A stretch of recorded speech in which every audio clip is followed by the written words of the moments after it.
Genèse chapitre 44.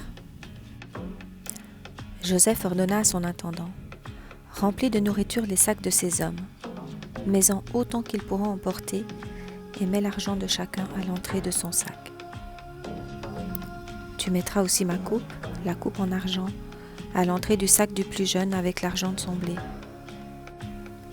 L'intendant se conforma aux ordres de Joseph. Le matin, dès qu'il fit jour, on renvoya ces hommes avec leurs ânes.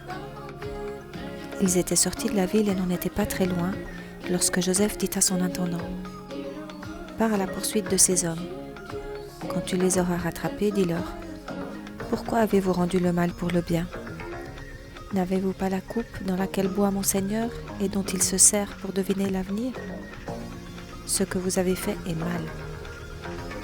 L'intendant les rattrapa et leur répéta ces paroles. Ils répondirent: Pourquoi notre Seigneur parle-t-il de cette façon? Tes serviteurs n'oseraient pas commettre un tel acte.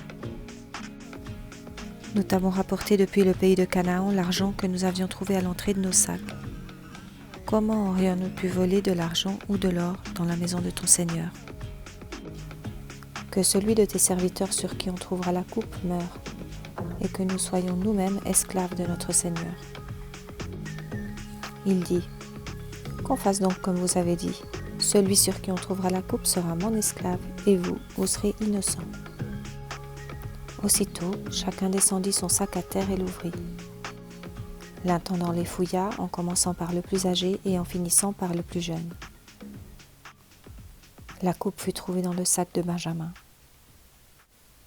Ils déchirèrent leurs vêtements, chacun rechargea son âne, et ils retournèrent à la ville. Judas et ses frères arrivèrent à la maison de Joseph où il était encore, et ils se prosternèrent jusqu'à terre devant lui. Joseph leur dit: Qu'avez-vous fait? Ne savez-vous pas qu'un homme comme moi a le pouvoir de deviner l'avenir? Judas répondit: Que pouvons-nous te dire, Seigneur? Comment parler? Comment nous défendre? Dieu a découvert la faute de tes serviteurs. Nous voici tes esclaves, Seigneur, nous et celui sur qui tu as trouvé la coupe. Joseph dit: Que Dieu me garde de faire cela. C'est l'homme sur qui on a trouvé la coupe qui sera mon esclave. Quant à vous, remontez en toute tranquillité vers votre père. Alors Judas s'approcha de Joseph et dit: Pardon, mon Seigneur. Veuille autoriser ton serviteur à te dire un mot, mon Seigneur, et que ta colère ne s'enflamme pas contre ton serviteur, car tu es pareil au Pharaon. Mon Seigneur, tu nous as demandé à nous, tes serviteurs: Avez-vous un père ou un frère? Nous avons répondu: Nous avons un vieux père et un jeune frère, qu'il a eu dans sa vieillesse. Cet enfant avait un frère qui est mort et qui était de la même mère.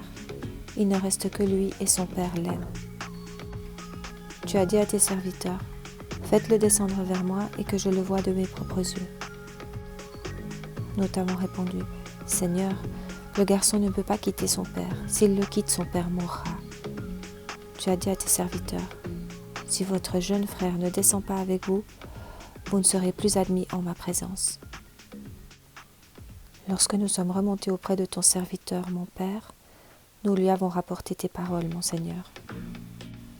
Notre père a dit: Retournez nous acheter un peu de nourriture. Nous avons répondu: Nous ne pouvons pas descendre. En revanche, si notre jeune frère est avec nous, nous descendrons, car nous ne pouvons pas être admis en présence de cet homme, à moins que notre jeune frère ne soit avec nous. Ton serviteur, notre père, nous a dit: Vous savez que ma femme m'a donné 2 fils. L'un est parti de chez moi. Je pense qu'il a dû être mis en pièces car je ne l'ai jamais revu.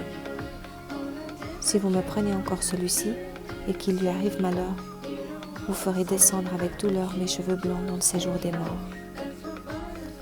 Si maintenant je retourne vers ton serviteur mon père sans le garçon auquel il est attaché, il mourra en voyant qu'il n'est pas là.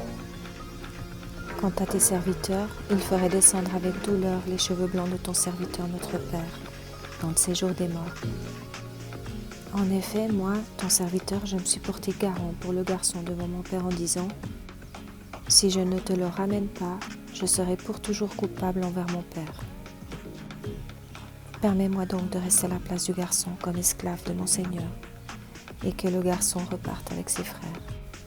Comment pourrais-je remonter vers mon père si le garçon n'est pas avec moi? Non, je ne veux pas voir le malheur frapper mon père.